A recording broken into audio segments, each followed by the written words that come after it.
Hi, my name is Sifuboggie, and welcome to the Way of Conscious Mindfulness, a weekly podcast and YouTube show discussing spirituality and science, balancing health and well-being with mind, body and spirit, with a Daoist twist. The Tao means the way, the path, the balance. We're not your normal talk show. Each week we have a different subject or guest, and our aim is to have an open discussion to help us all find new skills and techniques and find our own Tao way or balance. So, as always, for this epic journey, I have some co-hosts, and those co-hosts are here in the background waiting for me to magically make them appear.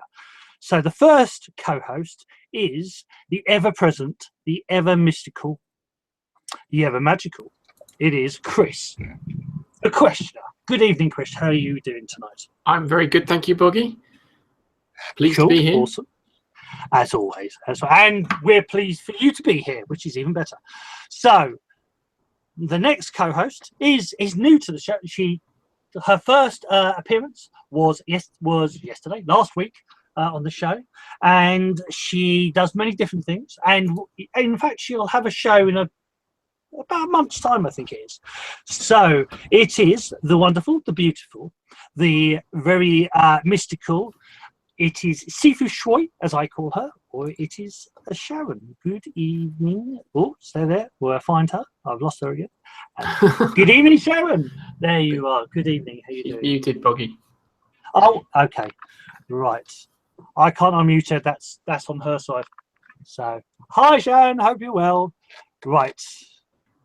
You're muted. No, you are muted. Did I mute you or did you? Right.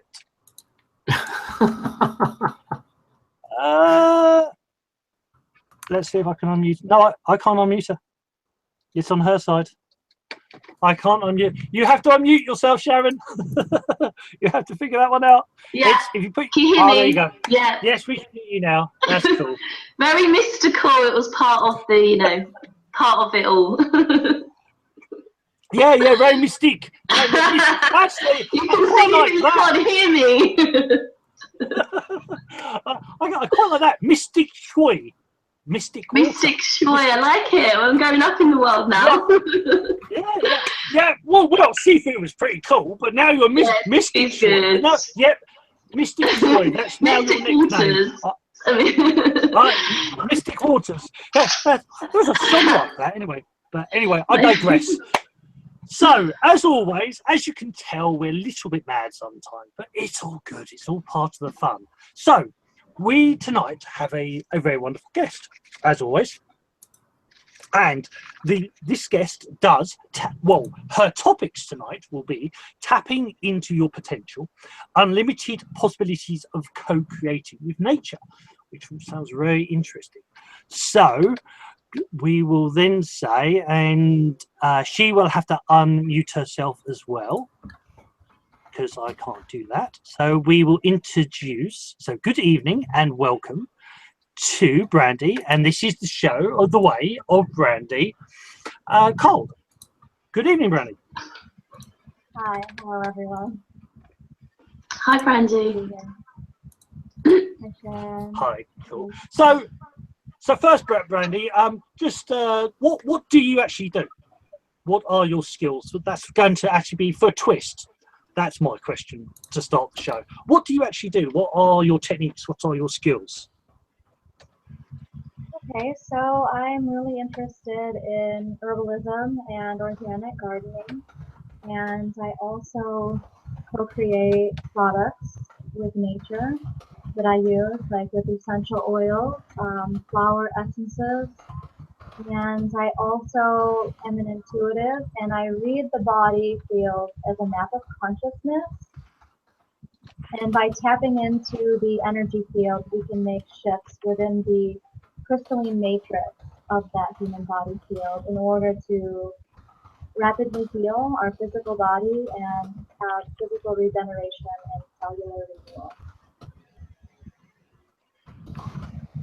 Awesome. Cool. Right. Chris, have you got any questions so far? I may have a question or two up this sleeve that I don't have here, but anyway. So I read in your bio that you're a guard. Chris now, I Yeah, there's something about Chris. It was his birthday yesterday, and he's getting all monkey mindy. You know, he's all. There's a little bit of monkey in him. I like it. I think it was the training that he did with you, Boggie. Yeah, I blame the training too. Yeah, everybody. Why do you put everybody? I'm still waiting to hear the latest of this training. Well, maybe we might have to make that a show at some point. But anyway, so Chris, do you have a question for the wonderful Brandie? I do. Where was I going with it? Oh, yes, gardening and plants. And okay, monkey question. Do you make your own tea? Because I mean that's a really important question. Do you make your own tea? Yes, I do blend herbs together and flowers and even fruits like rose hips or hibiscus and lemongrass. I like to mix those together. I do use other teas that other people have made, but I have drank herbs that I've grown from my garden as well, like peppermint tea, chamomile tea, rose tea, and different things. But I do purchase herbs and teas from other people that are things that I don't grow here as well. Cool. So do you ever blend teas together for yourself? I have had a go at making like mint tea from mint leaves, and that's really, really nice. But I haven't been any more adventurous than that. Oh man, you have not lived. You have not lived. No, you made me a tea, didn't you, Boggie? What was that? What was it? Jasmine tea, wasn't it? That was it was what the Chinese would call Western jasmine, because it's jasmine and green tea. But in Britain we would class that as jasmine tea. But it's like if you buy jasmine tea from supermarkets in the UK, it is 80% green tea. That's why you get a bitterness in it, because it's cheaper. But if you go to Wagamama's, quick plug, if you go to Wagamama's, they do jasmine flower tea. So you get the jasmine flower in the tea, and that blooms up. And fresh jasmine or partly dry jasmine is beautiful. Best jasmine tea you can ever have. When you get jasmine pearls, as your Sifu, my student Baz would say, they look like big spiders. When they unravel, they got these big long legs, and because they're dried out. But when you get a jasmine flower, it's beautiful. But we digress. So okay, so going back to the sort of tea question, would you kind of make those for just for pleasure, or would you make those for sort of a healing purpose to help with like colds or other energetic issues that might have arisen? Yes, both. I do like some teas, like you said, for like pleasure, and drink them, to just really bring nature elements into my body, the different colors. So an example would be calendula flowers. Calendula flowers are very anti-inflammatory. They're like a beautiful bright orange or yellow flower. And then if I would want an immune boosting, I would add like astragalus roots to that tea, as well as marshmallow root, and even some lemon balm for calming. So I started studying culinary herbs when I was about 7 years old, is when I first started reading about herbs in a book. And I was already learning about burdock root and dandelions and all of those things, like the violets that you can eat in your lawn, and different wild, edible, forageable plants that grow in the yard that you can take into yourself, not only to ingest the light that gives us more vitality, but it also has different vibrations, and different plants have a different purpose or a frequency that can help heal the body. And it's really about prevention as well, preventing diseases and dysfunction from from even coming into the energy field. So you've been learning about herbalism, let's call it, since a very, very early age. And you've always been around plants and known what's good, what's not so good for you. So it's been the natural environment for you. Mm-hmm. So for someone like me who hasn't had that training and education, I mean, is it a good idea to just go out and start going, ooh, now someone said something about dandelion, yeah, pick one of those up and throw it in the pot, you know, and sort of brew it up? Or do you really have to have the knowledge go behind it before you could really go out there and go bushcrafting, shall we say? Yeah, I mean, I really feel like we can tap into our own intuition. It is good to have a field guide and to do some reading about what people have said. If you're taking any sort of medications, there are some plants that interact with those medications that would maybe be an undesirable outcome for some of the plants. But a lot of things in our yard are actually meant for us. So if there's things that are growing near us, like chickweed or the dandelion root, which is a very good spring tonic, it's really good for clearing the liver qi and just getting the body ready to flush out that old stagnancy and toxins that might have built up through the winter months. So for anyone sort of getting started with, or it has an interest in getting started with you know, making up, I've picked teas. I mean, just stop me talking about tea if you want, but I've just picked teas because they're easy. You know, hot water, in it goes, strain, ooh, you're there. But is there something you could sort of suggest to get started? Yeah, I would think about what it is that you like what flavors you like. If you like different kind of mints, there's so many different kind of mints. There's even chocolate mint, pineapple mint, sage mint. Oh, let's go back. Chocolate mint. Yeah. Yep, there's mint that grows and it's got like a chocolate fragrance to it. And there's really so many different types of mint, and you could really just get yourself some seed packets and start a small tea garden for yourself, and maybe pick 5 to 10 herbs that are different in quality. Maybe some, you know, relaxation herbs, some sedative herbs, maybe like German chamomile or lemon balm, the Melissa officinalis, and then maybe a couple types of mint. Even hibiscus flowers. There's different flowers that you could grow in your yard or in containers that you could use to let's say we chose the chocolate mint flavored mint leaves, just out of randomness. What sort of benefits could I expect to sort of have for drinking a tea made from those leaves? I'd say that peppermint is really good for digestion.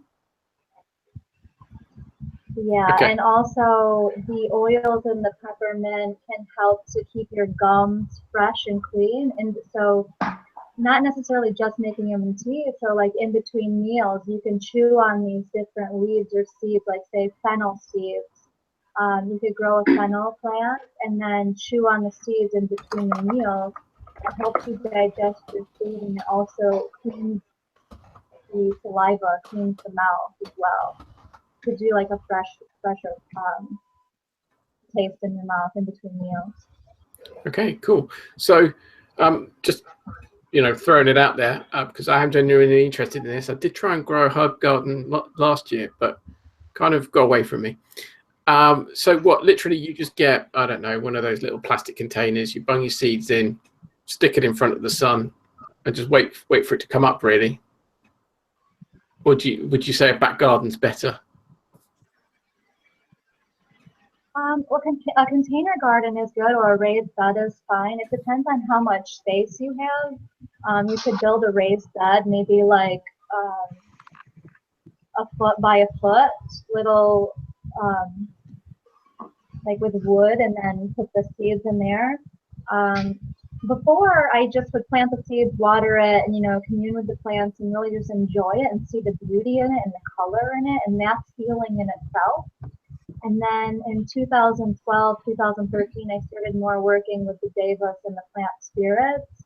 and even like putting the seeds in my mouth before I plant them. And so when you put the seed in your mouth, or you commune with the seed, or you pray with the seed, or balance it, or just give it your energy, and you communicate with that, like as if it has its own spirit essence to it.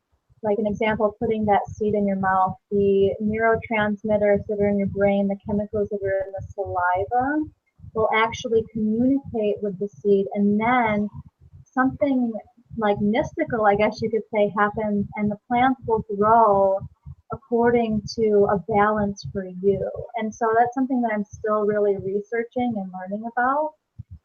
But there's something more to and co-creative gardening when you really connect with the plants on a spiritual level.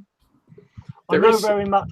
Sorry, Boggie, go on. I was just going to say, I know very much on the ancient side that both in China, but also American Indians, because I have a friend who's very much with the American Indians, and yeah, they whispered to the seeds.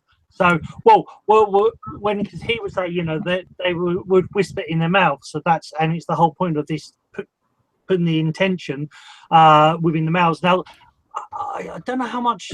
I know that one of my geeky friends said there's something in saliva that can help germinate seeds. Now, I don't know how true that was, but I know that there is supposed to be some sort of evidence to show why they call it mouth whispering or seed whispering, but you know, it'd be like this, but it would either be the breath or the seeds themselves in the mouth.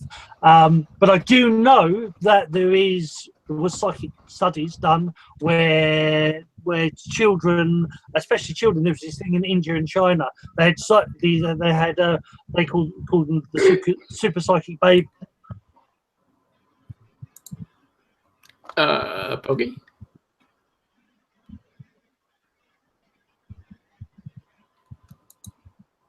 Okay, it looks like he's locked up. Cool. Everyone else still here? Yep. I'm still here. Cool. So just pulling back out from sort of the herbs a little bit and just going on to like general food. I mean, when you're preparing a meal, is it generally food you've made, or is it and therefore is it how do you sort of, is it all intuitive going into what you feel you need to put into on the plate to heal the how should I put this? Not the injuries of the day, but the energy that's been taken out of people during the day. Yeah, it's got to the point where I do intuit a lot. See, I have 3 young children and a spouse and a partner, so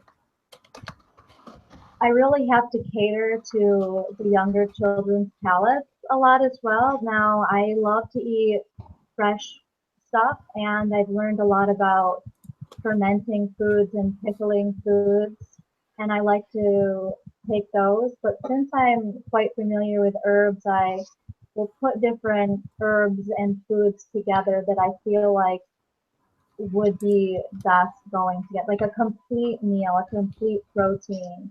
Not always necessarily serving meat, even though we do eat meat. Eating a lot of varieties of vegetables, and making sure that they're all different colors of the rainbow as well, and having a balanced diet is something that can help keep us vital. Cool. Okay. So you talked a lot there about sort of the sort of food, but you also talked about making in your bio nature products or something in conjunction with nature. Could you explain a little bit more about that, please? Yeah. So I've infused oils before. So I've taken, like organic olive oil or safflower oil, apricot seed oils, and harvested flowers like the calendula or even St. John's wort, and put that in the flowers and the herbs in the oil, and then screw the lid on like a mason jar. So you have the herbs and the oil, and you put it outside in the sunlight to steep, almost like a sun tea, but it's going to make a medicinal oil. And then I take the medicinal oil once I feel it's completely saturated its medicinal qualities into the oil. I strain that, and I take the oils and add the essential oils, which are a more concentrated, sometimes highly volatile substance, but it's the pure essence, pure oil from a plant. Mix it with the other oils and then add like beeswax. Thicken it up and make like a salve or a cream.